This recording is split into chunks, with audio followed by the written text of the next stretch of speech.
Mikael, na ang resulta ay acid. Acido. Kumbaga uric acid sa akin. At yun, gabi, umaga, gabi uli. Talagang tuloy-tuloy yung sakit. Kumbaga sabi ko parang hindi na yata normal yung sakit ko kasi dati, pag sinusumbong ako, magdamag lang ng gabi. Ay yun, kinaumagahan pa. Kaya nag-decide na ako na maging magpa-check up. At yun, ayon sa check up, ay ultrasound muna, tapos laboratory. Sa ultrasound, may nakita tawag ito, bato sa abdo, ng aking abdo. Mayroong bato sa abdo. So, mali pa lang naman daw, sabi niya ng doktor, at kaya pa na ang gamot. At doon sa uric acid ko ay talagang mataas din. At tumaas din yung dugo ko, pati. Kumbaga halo-halo na hindi naman talaga ako high blood. At yun, nung nagpa-blood pressure ulit ako sa bahay, normal na. So kumbaga siguro, dahil walang tulog kuya. Kaya yun, dahil doon, siyempre kailangan ng pera kasi halos isang buwan nang walang trabaho. Pero sa tulong ng ating Panginoon ay patuloy pa rin akong binibigyan ng pagpapala. Kaya nung nakaraang nung kagabi tumawag sa akin yung kapatid ko kung ano daw ang GCash number ko. Sabi ko huwag muna kasi hindi ko pa naman kailangan. Meron pa naman saka na yun pagka talagang wala. Kaya purihin ang Diyos at ako po ay nananampalataya sa Diyos kasi meron kaming pag-uusap ng aking kapatid na nakakakilala na sa Panginoon yun, born again din, na talagang anuman ang problema kinakailangan sa Diyos lang talaga umaasa. Kaya kung meron man tayong problema, sakit, karamdaman, ay tayo po ay sa Diyos lang umasa, wala nang iba pa. Yun Lord. Yun yung ating dapat nating panindigan. So ngayon, darago tayo sa gawain po natin ng ating Panginoon. At bago yun, tayo po ay magbasa muna ng Isaiah 26 verse 3. Isaiah 26 verse 3. Tayo po lahat ay tumayo at sabay-sabay basahin ang aklat ng Isaiah chapter 26 verse 3. Amen. Purihin ng Panginoon. Isaiah 26 verse 3. Binibigyan mo ng lubos na kapayapaan ang mga may matatag na paninindigan at iyo'y nagtitiwala. Ang sa iyo'y nagtitiwala. Amen. Panginoon namin Diyos, kami po ay nagpapasalamat sa umagang ito. Naway, buksan niyo nga po, Panginoon, ang aming mga puso, ang aming isipan, Panginoon, upang, Lord, pag nilay-nilayan po namin, Panginoon, ang iyong salita sa umagang ito, Panginoon. Lord God, wala po kaming kakayanan, Panginoon, kundi sa iyo lang kami umaasa, O Diyos. Wala nang iba pa. Lord God, maraming salamat sa iyo, Panginoon. Tunay na ikaw lamang, Panginoon, ang Diyos na aming tinatawagan, binibigyan ng pasasalamat, binibigyan ng papuri, Panginoon. Lord, sa umagang ito, sa aming pag-aaral, naway, tumimo sa aming mga puso ang aming pag-aaralan ngayong umaga. At naway, maisang buhay namin ito sa pang-araw-araw na buhay. Ito pong aming dalangin sa pangalan ni Jesus. Amen. At bigyan po natin ng pamagat yung ating binasa na katanungan, na isang katanungan. Paano tayo makakaranas ng kapayapaan? Yun po ang ating tanong. Paano po tayo makakaranas ng kapayapaan? Kapayapaan, kung meron ka naman sakit, payapa ba yun? Di ba? Parang sa tingin po natin, hindi, di ba? Sa tingin lang natin yun. Kapayapaan, sabi ng Isaiah, yun po ay isang awitin na Isaiah sa mga taga-Joda na kung saan ay yung tao doon sa Joda ay lulusubin ng mga kaaway kasi ng Babylonia. Kasi nga, nagkasala ang Juda ay sila ay lulusubin ng mga taga-Babylon. Pero sabi ni Isaiah, sabi dito, bibigyan mo ng lubos na kapayapaan ang mga may matatag na paninindigan at sayo'y nagtitiwala. Ano ba ang problema? Lulusubin man tayo ng problema, sabi na Isaiah, kapayapaan, tayo ang magbibigyan tayo ng kapayapaan ang mga may matatag na panindigan at sayo'y nagtitiwala. Gusto ko lang sabihin uli yung aking dating tinatawag na yung kasabihan, yung mga yung madalas kong binanggit na yung painting, di ba? Ibon. Gusto ko lang sabihin muli yon na sa isang hari ay mayroong nagpo-contest ng painting, paligsahan sa painting. Ang team nila ay peace. Ang pamagat, ang pinaka-tema nila ay kapayapaan. So, ang iba, sa inyong paningin, sa inyong opinion, kung magkaroon ka ng painting ng kapayapaan, ano sa tingin nyo ang iyong idudrawing? Hindi ba? Nung nag-chat ako sa online ng team ng peace, ay binigyan ako ng ocean na tahimik. At maraming bulaklak na mayroong paru-paro. So, ibig sabihin nun, mapayapa. Pero, yung isang contest na yon, ang drawing niya ay isang pugad sa gitna ng talon, poles, na kung saan yung kalamitan ay mayroong madilim. Kumbaga, nagbabadya ng bagyong Tino, parang ganon. Yun. Oo. Yung kanyang drawing, wala lang kasi tayong sample. Tawag ito, sample ng nawa, magkaroon tayo ng laptop na mayroong PowerPoint para makita sana. So yun, yung drawing na yun ay pugad sa gitna ng poles na madilim, makulimlim yung panahon. At ang nanalo doon ay yung may pugad sa poles. Kasi kung titingnan mo, maaari yung ibon na yun ay pagka bumagyo, delikado. Dahil nasa tubig na pwedeng malunod yung inakay. Kasi mayroong inakay naroon yung kanyang nanay. Nagpapakain. So yun. Para bang walang kapayapaan doon. Kasi nga, napalibutan ka ng tubig. Delikado. Pero yun ang nanalo. Kasi nga, ang tinutukoy doon na peace ay perfect peace, yung tinatawag. Ano ba yung perfect peace na tinatawag? Meron palang English Sa baba.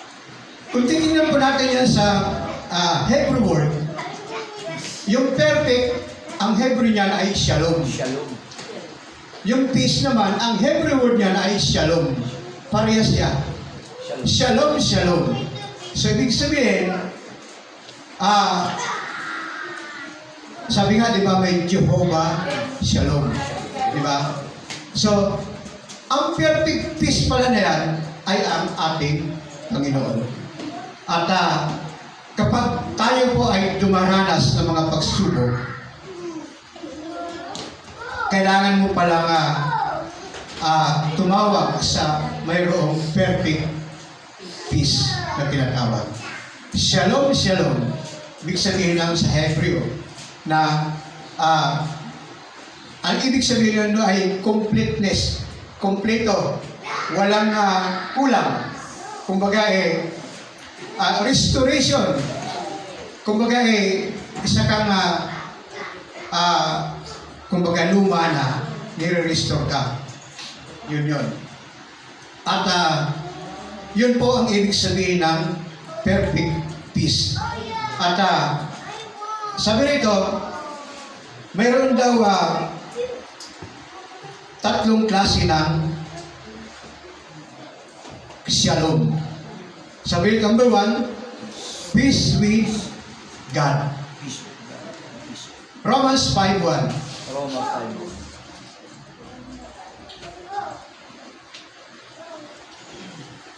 Roma 5:1.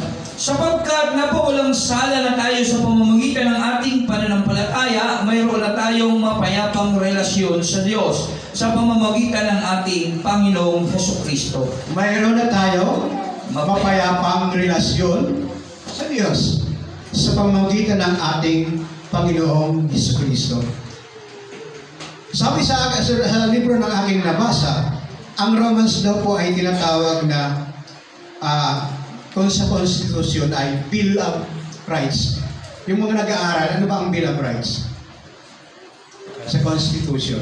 Alam po natin yan? Walang nakakaalam? Bill of Rights, yun natin yung karapatan yun. Ibang tao. Due process tayo. Mayroong due process, kumbaga. Sabi nito, therefore having been justified by faith. Ibig sabihin, pinawalang sala na tayo. Kasi tayo makasalanan eh. Sino ang attorney doon? Si Jesus Christ. Di ba? Amen. Habang si Jesus Christ ay naging attorney natin, siya ay nagpawalang sala doon sa mga taong nananampalataya sa Kanya. Kaya nga, peace, ang tawag doon, with God. Kaya, bagamat tayo makasalanan, tayo ay binigyan ng Diyos ng kapatawaran at malaya po tayo kapag tayo po ay nasa Panginoong Hesukristo. So, yun po ang unang peace na tinatawag, shalom. At yung pangalawa, peace of God. Iba yung peace with God at peace of God. At Philippians 4:6-7. Philippians 4:6-7. 4:6-7. Philippians chapter 4 verses 6-7. Huwag kayong mabalisa tungkol sa anumang bagay, sa halip hingin ninyo sa Diyos ang lahat ng inyong kailangan sa pamamagitan ng panalangin, may pasasalamat, at ang kapayapaan ng Diyos na hindi kayang maunawaan ng tao ang siyang mag-iingat sa inyong puso at pag-iisip dahil sa inyong pag-iisa kay Kristo Jesus. Sabi doon sa tumutuloy si Kumbay. Sabi doon sa verse 6, ano sabi doon? Huwag kayong mabalisa tungkol sa anumang bagay. Kasi ang pagkabalisa kasi, walang kapayapaan yun eh. So, kinakailangan mong mayroon kang peace galing sa Diyos. So, naalala ko tuloy yung influencer namin anak ni Kim Atienza. Sino ba yun? Eman. Ano bang post ng gift niya? Ha? Hindi bullying. Nagpakamatay siya.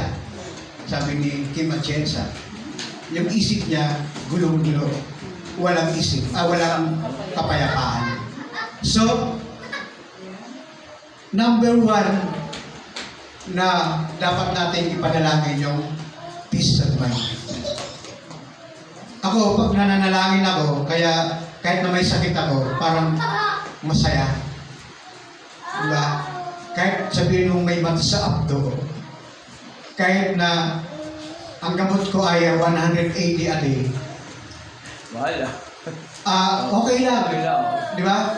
God will provide. Huwag kang mabalisa tungkol sa anumang bagay. Sa halip, hingin ninyo sa Diyos ang lahat ng inyong kailangan sa pamamagitan ng panalangin may pasasalamat. Kaya ako, parang okay lang, kasi may Diyos naman ako. Yan ang sikreto nun eh. Kasi kapag yung problema mo ay magmukmuk ka lang, wala kang magagawa. Ang mahalaga doon, kinakailangan, hingin mo sa Diyos. Yun ang sabi niya. Kaya nga, peace of God, ay may tinatawag tayong give a complete security. Amen. Mayroon tayong seguridad na hindi tayo dahil naririyan ng Diyos. At sabi doon sa English, sabi nyo, sa verse 7, ano sabi doon? Guard your hearts and minds in Christ Jesus. Guard our hearts. Sabi dito, sa ating binasa. Magbabantay ang Diyos sa ating puso. Kung tayo man ay mayroong pagkukulang, parang gusto na ng ating sarili, naririyan ang Diyos. Hayaan natin ang Diyos na mag-guardia sa ating puso. Yun. Peace.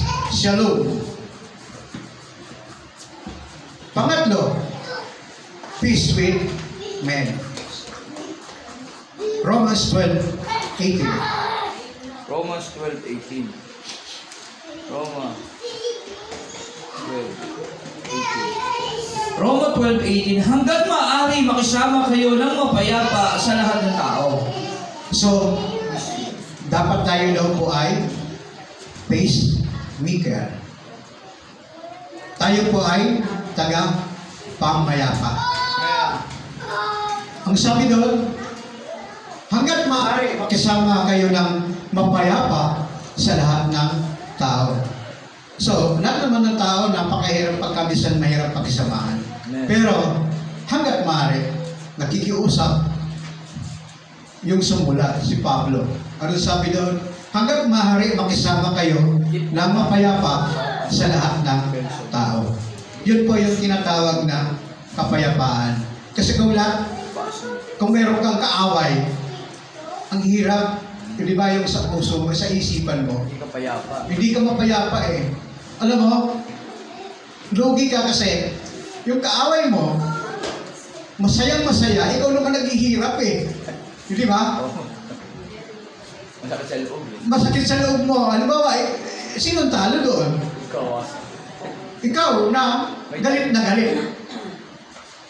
So yun, napakaganda yung marunong kang magpatawad sa tao.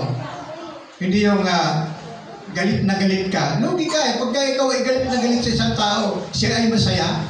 O naku, napakaluging-lugi ka. Yun.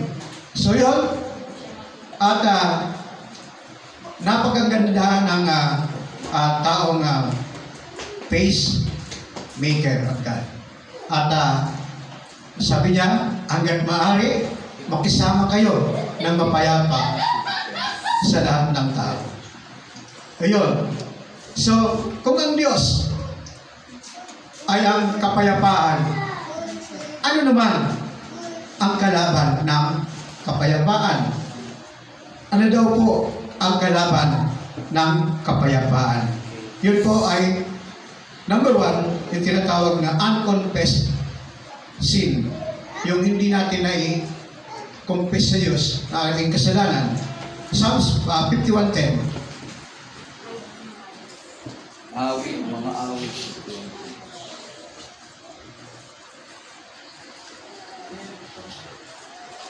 Awit 51:10. Isang pusong tapat sa aking likhain, bigyan mo o Diyos ng bagong damdamin. Iyon ang dapat natin gawin. Kung tayo man ay mayroong mga kasalanan hindi pa naipapahayag sa Diyos, ang sabi ni David, isang pusong tapat sa aking likhain, bigyan mo o Diyos ng bagong damdamin. Napakasarap kasi kapag bagamat tayo na ang kaaway ng kapayapaan, pero kung tayo po, ang ating puso ay tapat at mayroong bagong damdamin sa Diyos, ay magagapi po natin ang kalaban ng kapayapaan. Kagaya ni Jonah, hindi ba? Nagkasala si Jonah doon sa barko. Bagyong-bagyo na si Jonah ay tulog na tulog. Hindi ba? At sino ba talaga ang may kasalanan sa atin? Nagtatanungan na yung mga tao Pero si Jonah ay nandoon na sa tabi, tulog na tulog. Pero sabi ni Jonah, ako ang may kasalanan. So nagtapat siya. Inamin niya. At ayun, nagkaroon ng kapayapaan ang dagat. Tahimik ang dagat. Dahil sa pag-amin ni Jonah. Yun po. At yun, pangatlong kaaway ng kapayapaan ay fear and anxiety. Philippians 4:6-7 ulit. Filipos 4:6-7. Filipos 4:6-7. Huwag kayong mabalisa tungkol sa anumang bagay, sa halip hingin ninyo sa Diyos ang lahat ng inyong kailangan sa pamamagitan ng panalangin, may pasasalamat, at ang kapayapaan ng Diyos na hindi kayang maunawaan ng tao ang siyang mag-iingat sa inyong puso at pag-iisip dahil sa inyong pakikisa kay Kristo Jesus. Yung 7, anong sabi doon? Amen. Ang kapayapaan ng Diyos na hindi kayang maunawaan ng tao ay siya mag-iingat sa iyong puso at pag-iisip dahil sa inyong pakikipag-isa kay Kristo. So yung takot at yung anxiety ay kinakailangan lumapit ka sa Diyos. Dahil naroon ang kapayapaan ng Diyos na hindi kayang maunawaan ng tao. Hirap kumbaga ano bang ibig sabihin ng hindi kayang maunawaan ng tao yung kapayapaan ng Diyos? So, ibig sabihin na hindi mo sukat akalain na nangyayari sa iyo. Yun po yun. At yun, para bang sinasabi ng mong na wala ka nang magagawa. Para bang sinasabi mong helpless ka na. Wala na. Dahil wala ka ng trabaho, Brother Ed. Wala ka nang magagawa. Parang ganun.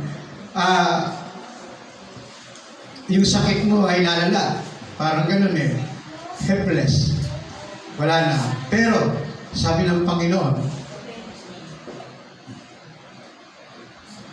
siyang mag-iingat sa iyong puso. Amen. At pag-iisip dahil sa inyong pagkikipag-isa kay Kristo Jesus. So yun ang dapat. Kaya ako naman naisipang ganito ang pamagat kasi sa akin kasi yun yung nung nangyayari. Kaya yung katuruan to, ako yun ang tinuturuan na isinishare ko naman sa inyo. Amen. At yun. At yung pangatlo na kaaway ng kapayapaan ay tinatawag na unforgiveness and bitterness. Hebreo 12:15. Hebreo 12:15. Hebreo 12:15. Hebreo 12:15. Pag-ingatan ninyong huwag tumalikod ng sino man sa inyo sa pag-ibig ng Diyos. Huwag kayo magtanim ng sama ng loob na dahil dito ay napapasama ang iba. Amen. Amen. Nabanggit ko rin yung nakaraan That linggo. no one comes short. Sabi doon, pag-ingatan ninyong huwag tumalikod ang sinuman sa inyo. Tama ba? O pawalang halaga ang mga bagay na espiritual tulad ng ginagawa. Hindi ata yan. 15. Pag-ingatan ninyong huwag tumalikod ang sinuman sa inyo sa pag-ibig ng Diyos. Huwag kayo magtanim ng sama ng loob na dahil dito ay mapapasama ang iba. Unforgiveness and bitterness. Magalaw. Sabi diyan sa ating binasa, huwag kayong magtanim ng sama ng loob. Huwag kayong magtanim ng kawayan. Sabi nga nila eh. Habang nariyan ang kawayan, ay galit ako sa iyo. May kasabihan pala. May kasabihan yan eh. Nagtanim ng kawayan. Pero sabi ng Diyos, sa Hebreo, huwag kayong magtanim ng sama ng loob. Amen. Na dahil dito'y napapasama ang iba. Ayun po, yung kaaway ng kapayapaan. Sabi ko nga kanina, ang masakit, masayang masaya yung tinataniman mo ng kawayan. Ikaw naman, galit na galit, nagngingit-ngit sa galit. So, hindi ka nawawalan ngayon ng problema. Kasi nga, galit ka eh. Kasi, ako nauunawa ko yung taong laging galit kasi may problema yan eh. Pagka ikaw ay isang taong laging galit, may problema ka. Kaya ilapit natin yan sa Diyos. Problema yan. Kaya yun, pang-apat, conflict with others. Yung sabi ko kanina, Romans 12:18. 12:18. Roma 12:18, hanggang maaari makisama kayo ng mapayapa sa lahat ng tao. Hanggat maaari. Hanggat maaari. Impossible. Yung kuturoang ito laging paulit-ulit eh. Binasa natin kanina. Hanggat maaari makisama kayo ng mapayapa sa lahat ng tao. Bagamat ang lahat ng tao, karamihan sa tao ay hindi mo mapiplease. Kahit gagawan mo ng mabuti, masama ka pa rin. Di ba? Kahit gumawa ka ng kabutihan sa kanya, lulukuhin ka pa rin. Pero, sabi ng Diyos, sabi ng Hebreo, hanggat maaari, makisama kayo ng mapayapa sa lahat ng tao. So yun, panglima ng kaaway ng kapayapaan ay worldly distractions. 1 John 2 verse 1 John chapter 2 verse 15 to 17. 1 John 2:15 to 17, huwag ninyong ibigin ang sanlibutan o ang mga bagay na nasa sanlibutan. Ang umiibig sa sanlibutan ay hindi umiibig sa Ama. Ang lahat ng nasa sanlibutan ang masasamang nasa ng laman. Ang nasa ng mga mata at ang pagmamalaki sa mundong ito ay hindi nagmumula sa Ama kundi sa sanlibutan. Mawawala ang sanlibutan at ang mga kinuhumalingan nito, ngunit ang mga sumusunod sa kalooban ng Diyos ay mabubuhay magpakailanman.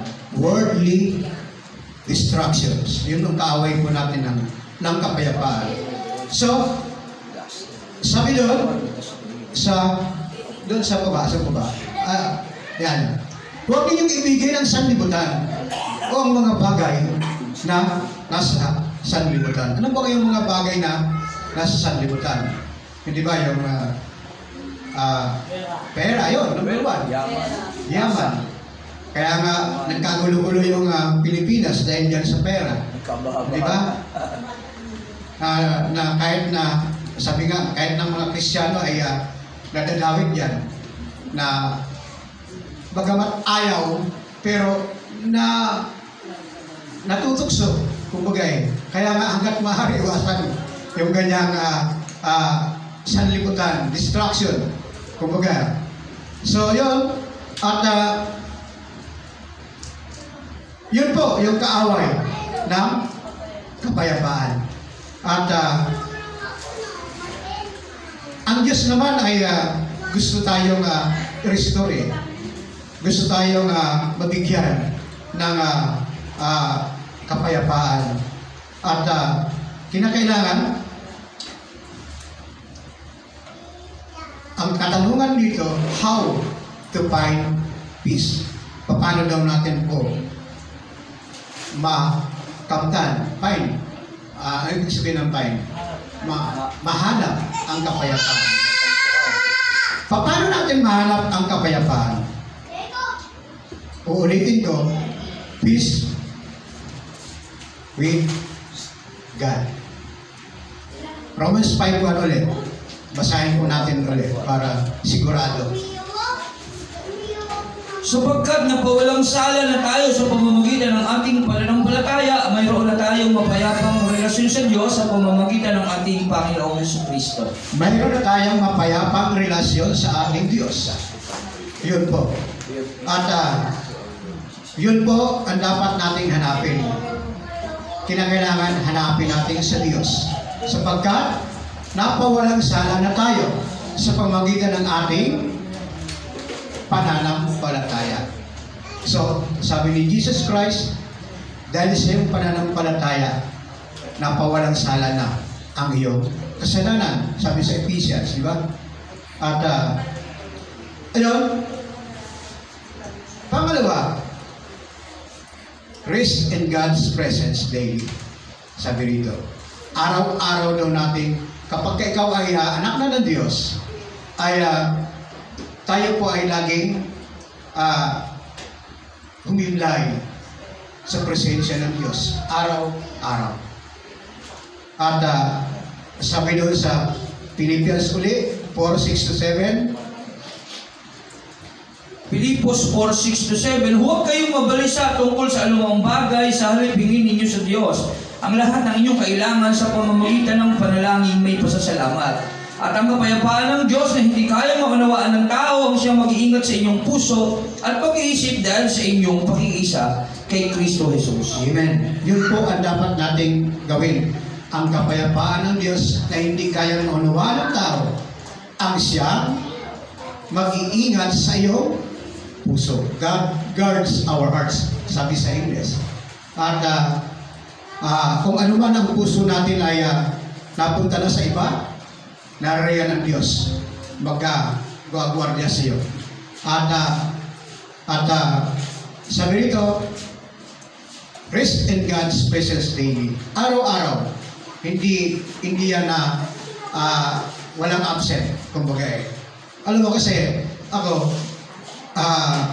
meron akong pinag-pray. Tinan mo naman, kaya lang ang problema sa pagtugon niya, binibigay lalo niya ako ng problema. Kaya nga, sabi rito, saan ba yun? Daily. Rest in God's presence daily.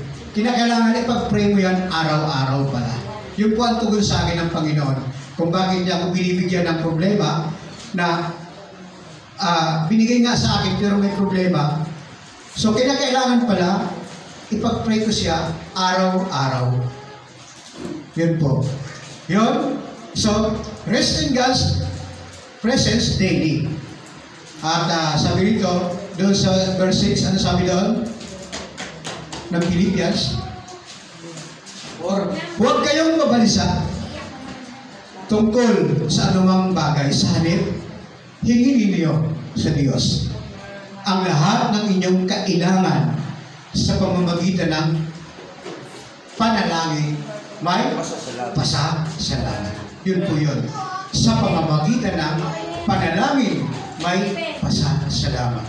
Rest in God's presence daily. Araw-araw. Sabi nga ng Thessalonians, pray without ceasing. Anong klaseng ceasing yun? Without, minuto? Walang tigil na panalangin. Ano ba sa tingin nyo? Ano bang ibig sabihin nun? Kasi pray without ceasing. Manalangin walang patid. Walang patid, walang pay. So, ibig sabihin, kahit na isang minuto, huwag kang lalaktaw doon. Yung ba yun? So, ibig sabihin, lagi lang manalangin. Yun po. At, sabi rito, trust God's sovereignty. Kinakailangan doon po ay magtiwala sa ating Diyos. Isaiah 26 verse 3.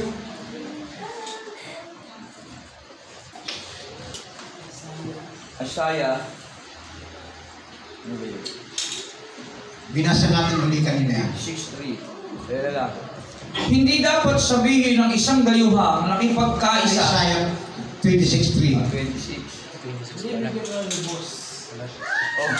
Oh, mali. Binibigyan mo ng lubos na kapayapaan ang mga may matatag na paninindigan at sa iyo'y nagtitiwala. 26 wala. Kikuan mo yan 26 verse 3. Chapter 26. Yan.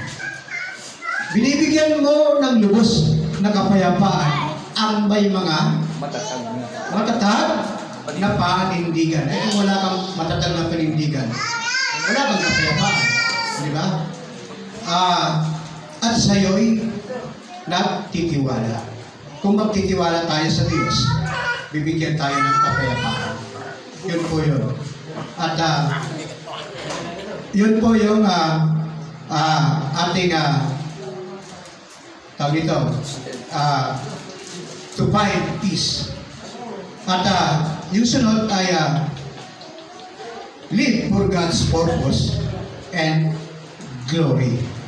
Colossians 3 verse 2. 3:2. Colossus 3:2. Ang mga bagay na panlangit ang isaisip ninyo, hindi ang mga bagay na panlupa. Ayan. Yun po yung tinatawag na live for God's purpose.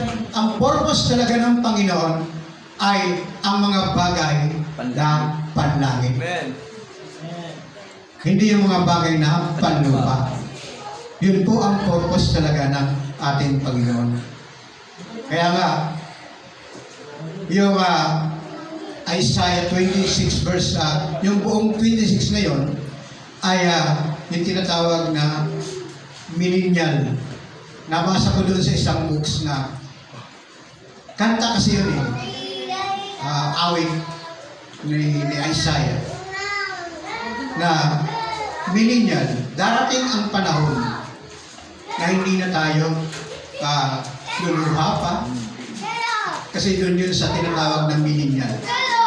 Pagdating ng panahon, sabi doon sa Revelation 21:4, ano sabi doon? Revelation 21:4. 21:4. Pahayag 21:4. Pahayag 21:4. At papahirin niya ang bawat luha sa kanilang mga mata, wala nang kamatayan, dalamhati, pagtangis at paghihirap sapagkat lumipas na ang dating mga bagay. Ano man ang ating problema natin sa ngayon, tayo man ang mayroong sakit, karamdaman, problema, lahat-lahat na. Sabi ng Panginoon, pagdating ng panahon, papahirin niya ang bawat luha. Kung tayo man ay umiiyak ngayon, nagdurusa, ang bawat luha sa kanilang mga mata, wala ng kamatayan, dalamhati, pagtangis, at paghihirap sapagkat lumipas na ang dating mga bagay. Yun po ang ating kahihinatnan. Pagdating ng panahon, kung tayo magtatagumpay sa ating mga problema ngayon na dinaranas, sakit man, karamdaman man yan, ay walang makakahadlang yan kapag tayo ay laging tumatawag sa ating Panginoon. Yun po ang ating kahihinatnan. Wala nang pagtangis, paghirap. Ano bang problema sa buhay? Tandaan po natin na mayroon tayong Diyos na nangako sa atin. Amen. Na magbibigay ng kapayapaan. Yun po. Purihin ang ating Diyos. Amen. Buhay. Palampakan po natin ang ating Panginoon.